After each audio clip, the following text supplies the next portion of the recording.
Vous êtes sur DMTV, bonjour ou bonsoir, tout dépend de l'heure à laquelle vous nous suivez. Tout le plaisir est pour nous de vous retrouver et de savoir que vous êtes nombreux en train de suivre votre chaîne YouTube DMTV. DMTV qui vous propose l'actualité, mais nous vous proposons également des analyses et des réflexions sur des sujets d'actualité, des faits sociaux, tout simplement des réalités que nous observons ici chez nous en République démocratique du Congo. L'actualité, vous le savez, reste dominée, entre autres, par l'assassinat de ce convoi du programme alimentaire mondial dans lequel se trouvait l'ambassadeur italien Luca Attanasio qui a été tué ensemble avec un Congolais, Milambo, chauffeur du PAM, et aussi son garde du corps Vittorio, probablement un Italien également. Ils ont été tués, vous le savez. Jusqu'à ce jour, il demeure en tout cas des zones d'ombre par rapport aux auteurs de leur assassinat. Le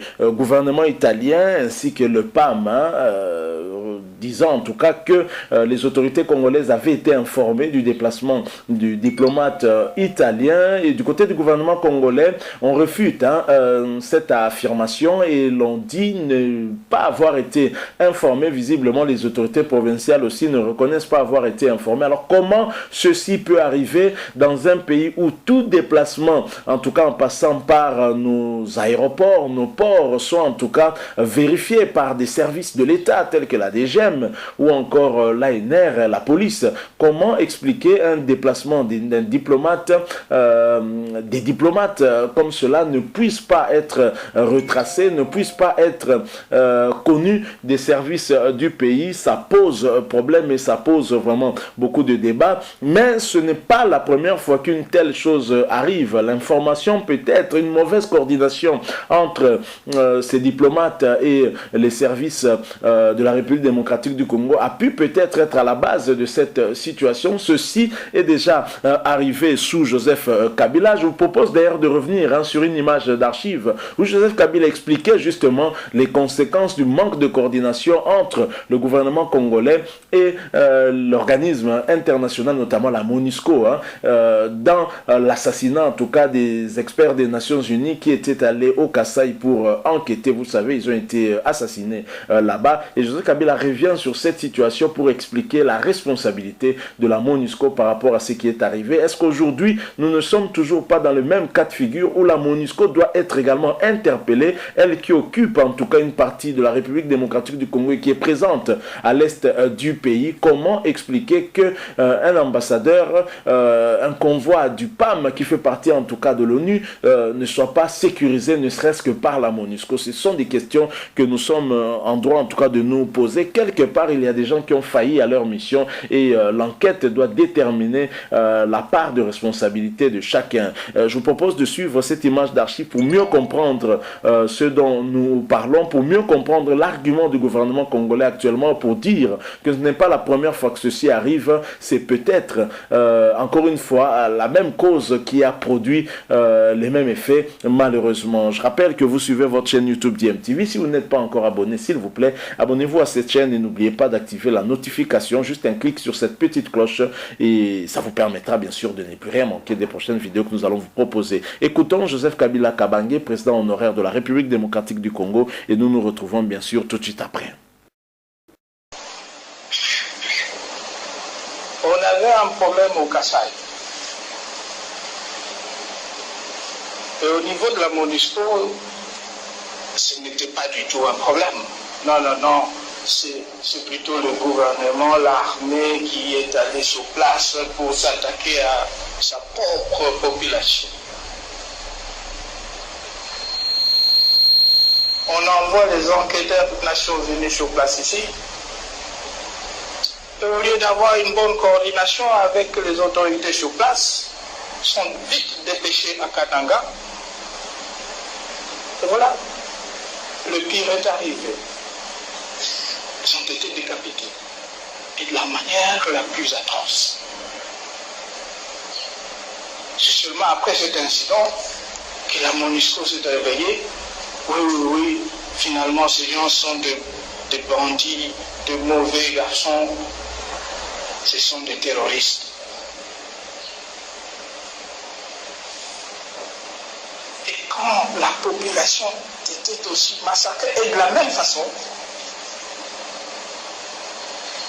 on avait fermé les yeux. Là, c'était des gentils garçons.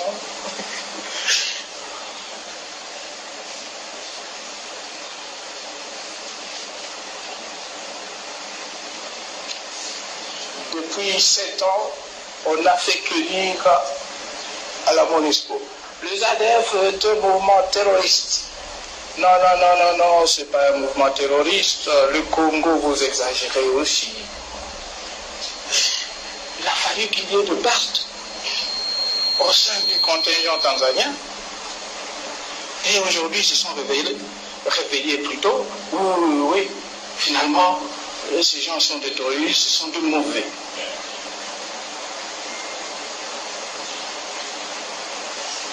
Et je plains d'exemples.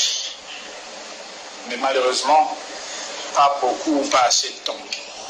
Là, nous sommes de retour. Vous venez de suivre là Joseph Kabila Kabange qui est revenu longuement sur ce qui s'était passé lors de l'assassinat de 2 experts de l'ONU. Je pense que le contexte actuel ressemble tout à fait à ce qui s'est passé à l'époque. Lorsque le gouvernement, s'adressant à la communauté internationale, explique qu'au Kasaï il y a un problème, personne ne veut croire. Et quand le problème commence à s'amplifier, on veut envoyer des experts sans coordonner avec le gouvernement congolais, peut-être par peur pour éviter peut-être une implication du gouvernement congolais dans l'enquête, au cas où ce dernier serait aussi responsable d'exactions dont on lui le soupçonnerait. Et ça a créé cette situation. Les experts de l'ONU sont descendus sur terrain sans une très bonne protection et la suite, on la connaît. Joseph Kabila était en train de fustiger justement l'inaction de la MONUSCO ici, qui a tendance toujours à attendre qu'il y ait des morts dans ses rangs pour se rendre compte de la gravité de la situation. Est-ce que nous ne sommes pas dans le même cas de figure pour ce qui s'est passé du côté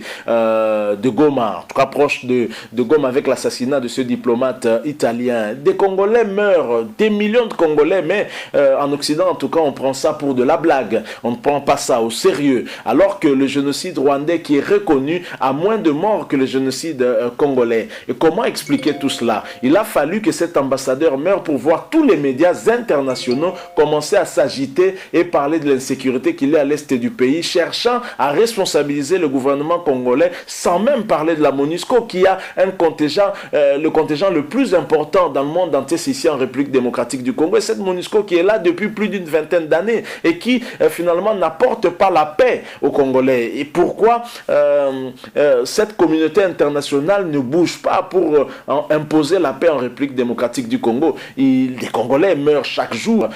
Aujourd'hui encore, on a appris qu'il y aurait eu encore un massacre du côté de Béni. Des Congolais sont morts et ça n'émeut personne. Et lorsque c'est un diplomate, un Européen, et là, toute la planète doit s'arrêter parce qu'il y a un mort, alors que tout être humain est égal. On ne peut pas faire de différence entre être humain selon qu'on est blanc, selon qu'on est européen ou qu'on est congolais, africain. C'est quand même malheureux. Donc voilà une situation similaire qui s'était passée ici il y a quelques années et dans le contexte du Kasaï et même là-bas à l'est du pays avec ces ADF dont la communauté internationale a tardé à qualifier de terroristes alors qu'ils font d'énormes dégâts, ils tuent des Congolais tous les jours. Lorsque le sang des Congolais est versé, ça n'émeut personne, mais le sang d'un blanc, et là c'est à la une de tous les médias européens qui ne parlent même pas beaucoup des 2 autres tués alors que l'un d'entre eux est aussi italien, mais surtout le chauffeur Milambo, le Congolais qui a été tué,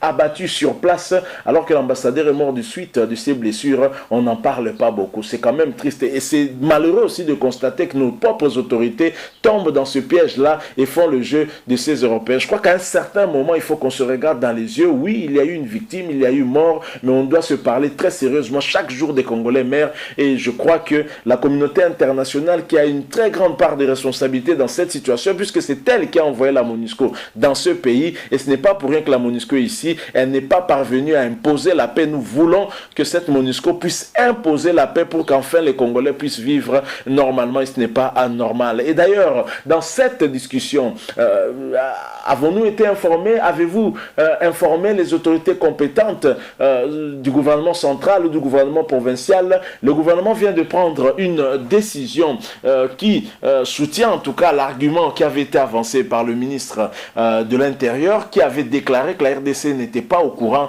de cette mission de l'ambassadeur italien, même si nous nous posons des questions quant au déplacement des personnes et de leurs biens dans le pays. C'est toujours contrôlé par des services de l'État. Comment on ne pouvait pas être au courant que cet ambassadeur se déplaçait? Je peux comprendre qu'on n'ait pas été informé par l'ambassade elle-même, et qui d'ailleurs a démenti cette information, puisque l'ambassade aurait affirmé avoir informé la présidence de la République sur cette mission, parce que la zone était quand même une zone rouge. On a rassuré que la route était sécurisée, malheureusement, et l'incident est arrivé. Alors la RDC vient de prendre deux décisions en tout cas prises à l'issue de la réunion du Conseil de sécurité présidée par le chef de l'État Félix-Antoine Tshisekedi Tshilombo. Les ambassadeurs et autres responsables de représentation ne peuvent plus quitter Kinshasa pour l'intérieur sans en informer le chef de la diplomatie, donc notre ministre des Affaires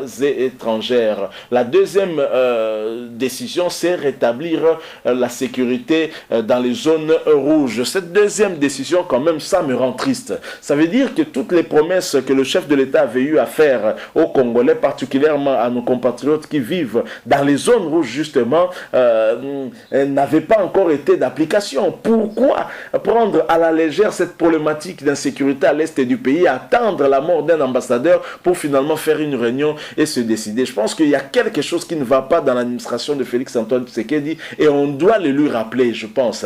Ce n'est pas normal ce qui arrive. La République démocratique du Congo ne peut pas continuer à vivre comme si l'est du pays ne faisait pas partie de la RDC et rester normal ici à Kinshasa, vivre normalement, alors qu'à l'est du pays il y a l'insécurité. On parle même d'une partie du territoire qui continue à être occupée par des militaires rwandais. Ce sont les FDLR qui l'affirment, puisque ces derniers sont accusés d'avoir assassiné cet Italien. C'est très facile d'accuser, et facilement eux réfutent cette accusation et au contraire accusent l'armée congolaise et l'armée rwandaise. Vous imaginez, en République démocratique du Congo, l'armée rwandaise présente et serait même accusée d'avoir commis un crime contre ce convoi du PAM. C'est quand même triste. Ça veut dire l'irresponsabilité du gouvernement congolais par rapport en tout cas à la sécurisation de ses frontières, à l'intégrité du territoire. Nous sommes incapables d'assurer cela, et ce n'est pas anormal. Je crois que le chef de l'État doit se concentrer à ce qui est plus utile et à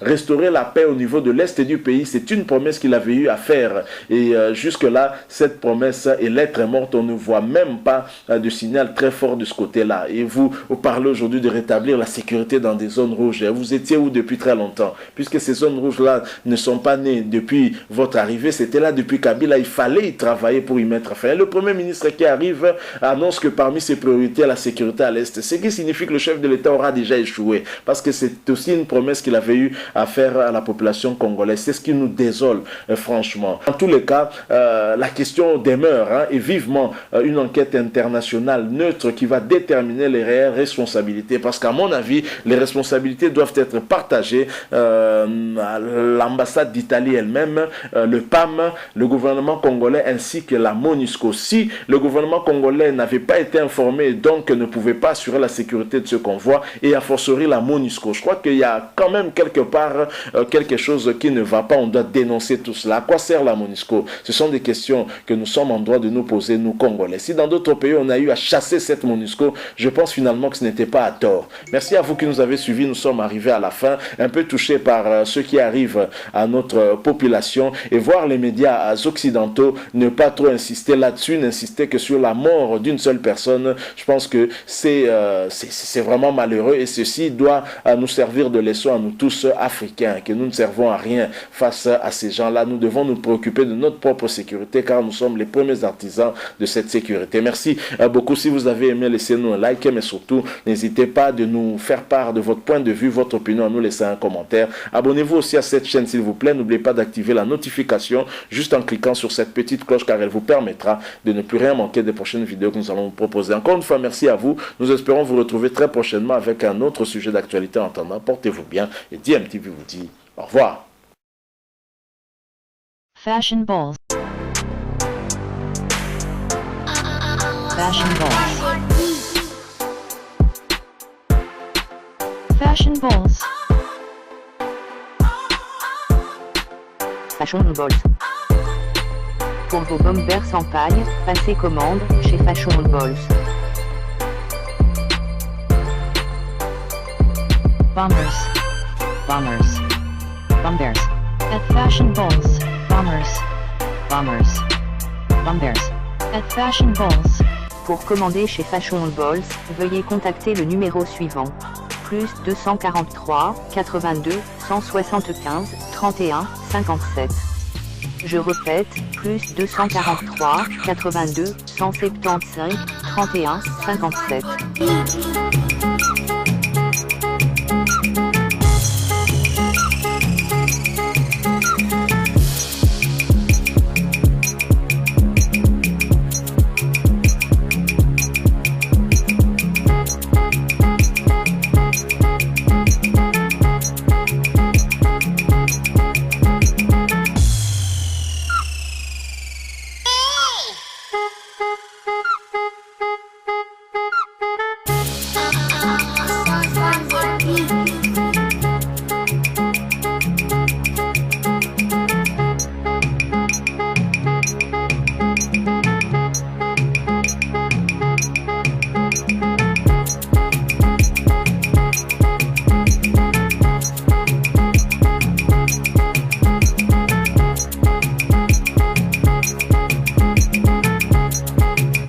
Fashion balls.